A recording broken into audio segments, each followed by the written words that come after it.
Ternyata, koalisi perubahan itu relawannya atau pendukungnya paling sedikit dibandingkan dua kandidat capres lainnya. Ini bisa dilihat dari beberapa arahan Pak Anies saat berada di panggung dan berbicara pada relawan. Dia meminta untuk melupakan peta Pilpres 2019. Ini dia info terkini Widya. Jadi saya juga mengajak kepada semua para relawan ini, jangkau semua warga Pangandaran. Jangan lihat, oh dia dulu milih apa pemilu lalu, nggak usah. Dulu dia milih apa, nggak penting. Yang penting besok dia milih apa.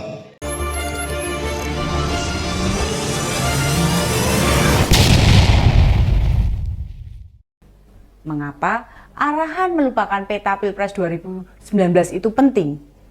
Soalnya yang dilihat masyarakat, pertarungan Pak Jokowi dengan Pak Prabowo. Lah kalau Pak Anies nggak minta lupakan pertarungan 2019, siapa yang akan jadi pendukungnya?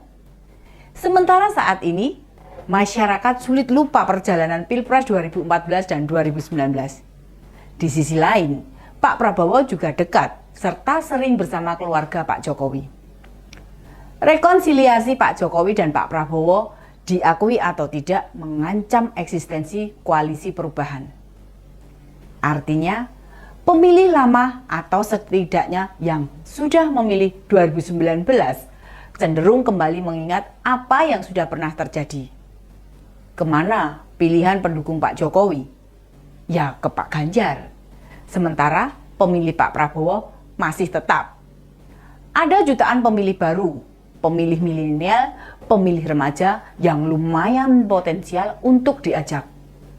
Hanya saja berdasarkan berbagai survei, respon anak-anak usia sekolah menengah atas ini hingga perguruan tinggi kurang menyenangkan. Kondisi itu menyebabkan tak bosan-bosan mengingatkan ini bukan pertarungan Pak Jokowi dengan Pak Prabowo lagi, ada Pak Anies Baswedan. Kalimat itu ditegaskan di acara temu relawan dan kader partai di kawasan Pangandaran. Mantan Gubernur DKI mengingatkan kalau harus menguatkan solidaritas untuk kemenangan perubahan. Fokusnya ada kandidat lain bernama Anies Baswedan. Bukan hanya meminta kader dan relawan melupakan Pilpres 2019, tetapi juga mengklaim kalau kemenangan mereka demi kepentingan bangsa. Lah, apa Pak Prabowo sama Pak Ganjar kalau menang itu buat kepentingan partai? Apa kalau mereka menang demi kepentingannya Pak Jokowi? Ini loh yang suka merasa paling memikirkan negara, paling peduli, paling perhatian. Lah dulu jadi gubernur DKI saja, memangnya bukti peduli pada masyarakat apa? Bangun JIS, menyelenggarakan Formula E, atau buat sumur resapan di jalanan? Kita itu bicara kepedulian atau keadilan, ya harus ada kenyataannya. Pak Prabowo sekarang Menhan, tentu bekerja dengan penuh membangun pertahanan negara yang baik. Pak Ganjar juga Gubernur Jawa Tengah, menangani kasus-kasus yang dihadapi masyarakat Jawa Tengah. Kata Pak Anies, ikhtiar memenangkan dirinya bukan soal memenangkan satu orang, satu partai, satu golongan, namun memenangkan Indonesia. Loh, kalau yang menang dua capres lainnya tidak memenangkan Indonesia, gitu. Lalu memenangkan siapa? Alasan capres koalisi perubahan ini seakan-akan hanya mereka yang bisa menghadirkan keadilan. Kadang argumentasinya, opini, pemahaman yang dibangun itu kurang pas. Kalimat-kalimat yang disampaikan mengarah pada keakuannya sendiri, beserta kelompoknya, yang bukan dari mereka itu ya jahat, ya tidak baik, ya merusak Indonesia. Masa calon pemimpin membangun narasi begitu? Setidaknya bukti pernah disodorkan oleh Pak Jokowi, walaupun dia capres dari PDI Perjuangan. Permusuhan dengan Pak Prabowo dan Pak Sandiaga saat Pilpres, begitu selesai, kan langsung bergabung jadi satu.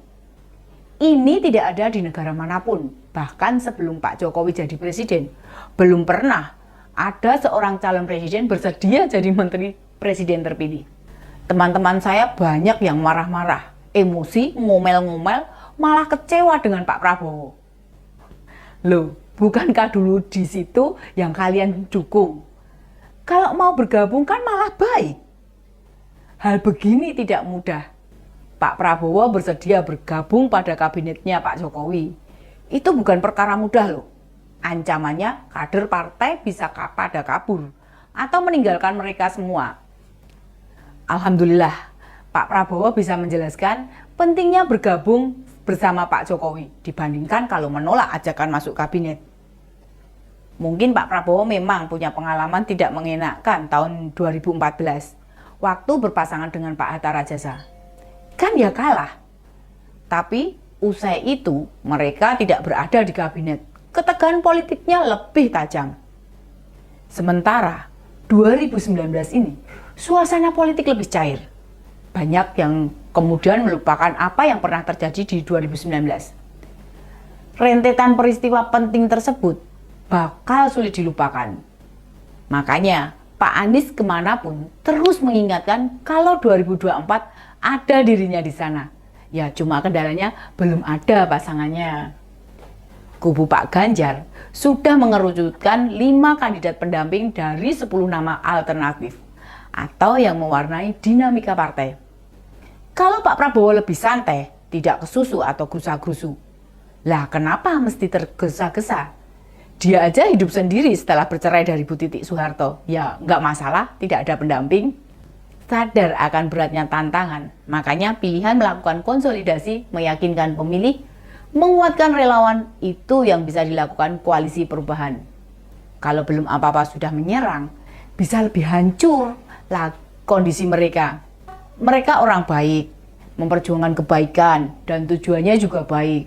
Jelas mengandung kalimat yang mengikat relawan dan kader partai. Pasti banyak masukan kalau mereka masih banyak yang ragu. Jangan ragu menang, wong mendaftar saja. Jangankan ragu menang, wong mendaftar saja masih diragukan oleh para pendukungnya. Gimana nggak ragu? Soal pendamping Pak Anies saja penuh dengan perdebatan. Menyerang Pak Prabowo dan Pak Ganjar bukan pilihan bijak. Kita merasakan toh, di medsos masih adem ayem, tidak banyak hoak, caci maki, adu domba, dan perilaku sejenis. Kenapa? Soalnya belum ada perintah serang-serangan. Kondisi ini jelas tidak menguntungkan. Waktu makin dekat, tapi penguatan ke internal pendukung mereka belum matang. Bagaimana? Mau meraih simpati? Atau dukungan dari pihak yang tidak ada kadernya, partai serta relawan? Jadi, wajar saja tim Pak Prabowo serta Pak Ganjar fokus bekerja di internal mereka sendiri. Hasilnya malah terlihat di berbagai survei. Elektabilitas mereka berada di atas Pak Anies. Demikian info terkini Widya, sampai ketemu lagi di Ini Dia, info terkini Widya selanjutnya. Salam cerdas. Ini dia, info terkini Widya